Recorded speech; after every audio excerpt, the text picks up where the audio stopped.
Let's see this question. The graph plotted between phase angle phi and displacement of a particle from equilibrium position y is a sinusoidal curve as shown below. Then the best matching is column 1 and column 2 हमें given है. हमें बताना है कि column 1 की जो information है column 2 से किस तरीके से मैच करती है, राइट. और यहाँ पे हमें डिस्प्लेसमेंट फ्रॉम मेन पोजीशन और फेज एंगल के बीच हमें ग्राफ प्लॉट करके दिया है. क्लियरली मेंशन हो रहा है कि ये हमारा किसका ग्राफ होता है, साइन का. और हमें बताना है कि कौन सा ऑप्शन हमारा करेक्ट है. अब देखो, अगर ये डिस्प्लेसमेंट फ्रॉम मीन पोजीशन से अगर हमारा जो है फेज एंगल के बीच में ग्राफ दिया है तो ये हमारा किसका ग्राफ गिवन है, साइन का कर्व गिवन है. यहाँ से क्लियरली मेंशन हो रहा है तो ये हमारा एक साइकिल है, तो ये हमारा कितना टाइम पीरियड हमारा यहाँ पे 2 पाई के बराबर हो रहा है. बट हमें उसकी भी जरूरत नहीं है, डायरेक्टली हम बोल सकते हैं. यहाँ पे देखो काइनेटिक एनर्जी का ग्राफ पूछा जा रहा है, तो इस सबसे पहले यहाँ पे काइनेटिक एनर्जी, पोटेंशियल, टोटल और वेलोसिटी. तो बेसिकली हम इस पर्टिकुलर क्वेश्चन में क्या करने वाले हैं, कंसेप्ट कौन सा यूज करेंगे, कैरेक्टरिस्टिक्स ऑफ द एसएचएम या characteristics of the particle performing SHM. क्योंकि ये सारा या तो हम डायरेक्टली बोल सकते हैं एनर्जी ऑफ द पार्टिकल, क्योंकि एनर्जी की ही बात की जा रही है. एनर्जी एंड वेलोसिटी भी पूछी जा रही है, energy and velocity of the particle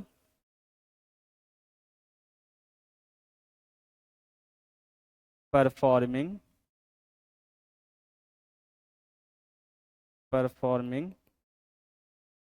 simple harmonic motion.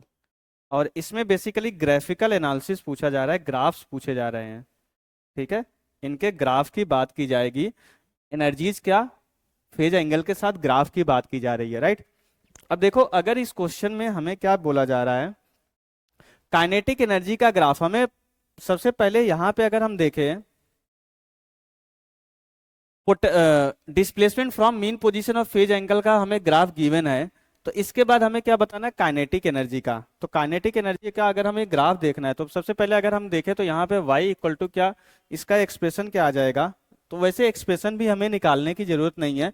Kinetic energy का हमारा ग्राफ सीधा सीधा हमें पता चलेगा कि जब t बराबर 0 पे हमारा यहाँ पे क्या है, t बराबर 0 पे अगर ये हमारा पार्टिकल कहाँ पे है, मीन पोजीशन पे है. t बराबर 0 पे पार्टिकल मीन पोजीशन पे है, तो मीन पोजीशन पे वेलोसिटी हमारी या स्पीड हमारी मैक्सिमम होती है, तो काइनेटिक एनर्जी भी क्या होगी, मैक्सिमम.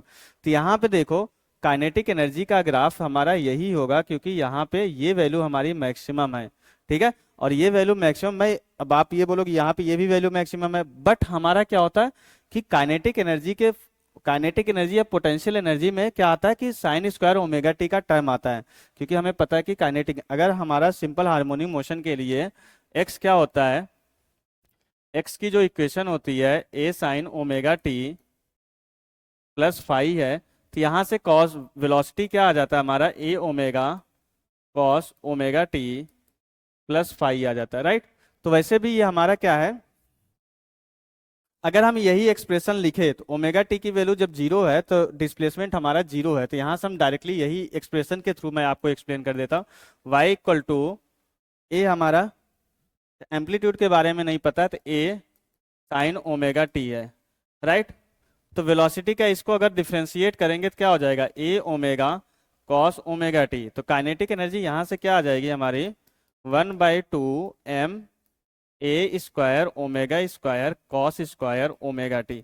और ये क्लियरली जो है ये किसका ग्राफ है, कॉस स्क्वायर ओमेगा टी के, क्योंकि ये वैल्यू हमारी निगेटिव नहीं हो सकती. तो ये काइनेटिक एनर्जी ओमेगा टी का ग्राफ हमारा जो है क्यू वाला ग्राफ होगा. ए का तो हमारा क्यू के साथ आएगा, तो एक ऑप्शन ये एलिमिनेट हो जाता है.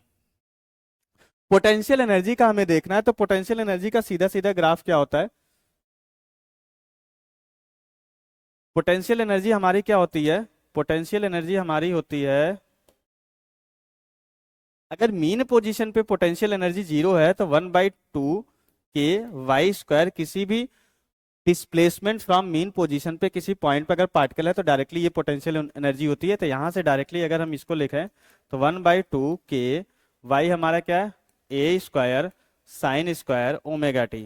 तो यहाँ पे sine square omega t, basically cos square omega t का होने का मतलब यहाँ पे क्या हो जाता है, या साइन स्क्वायर आने का, इसका मतलब क्या होता है, फ्रिक्वेंसीज हमारी क्या हो जाती है, डबल हो जाती है. टाइम पीरियड हमारा क्या हो जाता है, हाफ हो जाता है. यहाँ पे देखो टाइम पीरियड यहाँ पे जो ग्राफ है टाइम पीरियड कितना है 2 पाई है, और टाइम पीरियड यहाँ पे देखो साइकिल यहाँ से इसके बाद रिपीट हो रही है, तो टाइम पीरियड हमारा कितना हो गया, हाफ हो गया। यहाँ पे भी देखो टाइम पीरियड अब हमारा क्या हो गया, हाफ हो गया है।